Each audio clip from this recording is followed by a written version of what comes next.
Tópico 2. Destinatários. Subtópico 1. A cidade de Éfeso. Fundada por volta de 1050 a.C., tornou-se num centro político e religioso da Ásia Menor. Atual país da Turquia, era uma cidade litorânea, cujo ponto desaguava no mar Egeu. Sua rua principal era pavimentada em mármore, com colunas trabalhadas em ambos os lados. Era considerada uma metrópole com cerca de 500 mil habitantes. Tinha o maior anfiteatro do mundo, com capacidade para 25 mil espectadores. Próximo dali ficava o estádio com a pista de corridas e a arena onde ocorriam as lutas entre animais selvagens, como também entre homens e animais. Subtópico 2. A religiosidade em Éfeso. A cidade abrigava o templo de Ártemis, Diana, a deusa da fertilidade, construído em mármore. A economia da cidade dependia dos milhares de turistas que a visitavam. Sua maior fonte de renda era o comércio de nichos de prata vendidos no templo, razão pela qual seus moradores ficaram alarmados com a pregação de Paulo contra a idolatria. Subtópico 3. A igreja em Éfeso. Paulo evangelizou a cidade e seus arredores durante 3 anos. Quando chegou a Éfeso, o apóstolo encontrou 12 discípulos, os quais batizou nas águas e conduziu a receber o batismo no Espírito Santo. Em seguida, evangelizou os judeus na sinagoga por um espaço de 3 meses. E como alguns judeus resistiram ao evangelho, voltou-se para os gentios, pregando num salão alugado na escola de Tirano. Em Éfeso, Deus usou Paulo poderosamente e a igreja crescia, pois até os lenços e aventais do apóstolo foram usados para curar os enfermos e expulsar os demônios.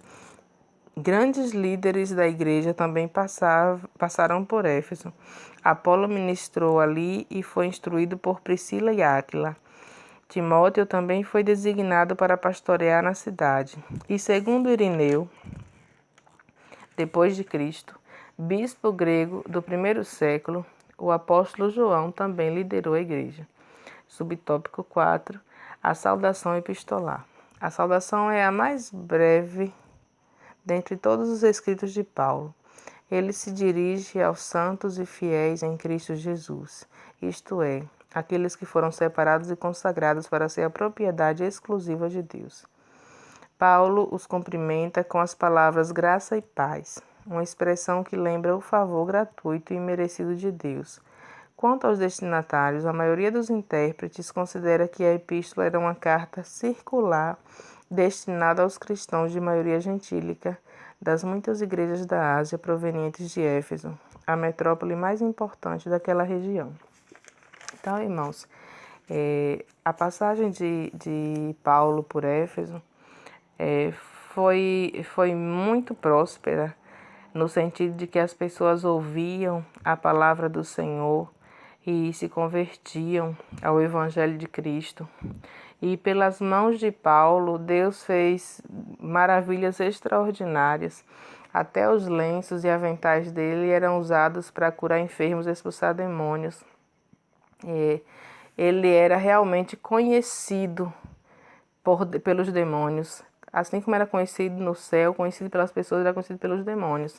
Porque quando os filhos de Seva, que era um dos principais sacerdotes, eles foram esconjurar pessoas que estavam possessas, conjurar os demônios que estavam naquelas pessoas. Os demônios disseram que conhecia Jesus Cristo e bem sabia quem era Paulo. Mas vocês quem sois? Foi a pergunta que os demônios fizeram aos filhos de Seva. Então eles mostraram que conhecia Jesus, a quem Paulo pregava, e conhecia também Jesus, conhecia Paulo, que era o pregador de Jesus. Então, irmãos, precisamos ser conhecidos do céu, ser conhecidos pelas pessoas, no sentido de dar um bom testemunho acerca do Deus que nós servimos, o Jesus que nós pregamos.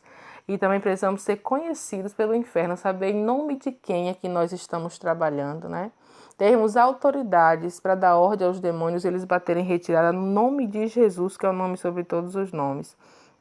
E Paulo também, ele, por pregar e as pessoas se converterem, muitas pessoas que viviam de artes mágicas, Eles entregaram os livros para queimar em praça pública, queimaram tantos livros que chegaram a custar mais de 50 peças de prata. E houve também um outro reboliço porque aquela igreja ou aquela cidade guardava o templo da deusa Diana, que era a deusa da fertilidade, a deusa lá na idolatria deles. E uma vez que as pessoas se convertiam, os artífices que faziam os nichos de prata para aquela deusa, eles começaram a ter prejuízo. E aí eles se movimentaram na cidade contra Paulo, se rebelaram contra a pregação do evangelho, mas o Senhor, que é fiel, deu escape, né, para Paulo, para os servos dele. Deus levantou pessoas do próprio lado dos artífices para dizer que não precisava fazer aquilo, porque todos sabiam que aquela cidade guardava o templo da deusa Diana e que não era certo, não era lícito fazer aquela movimentação na cidade toda por conta disso. E aí Deus terminou dando livramento para os servos dele. Vamos para o tópico terceiro.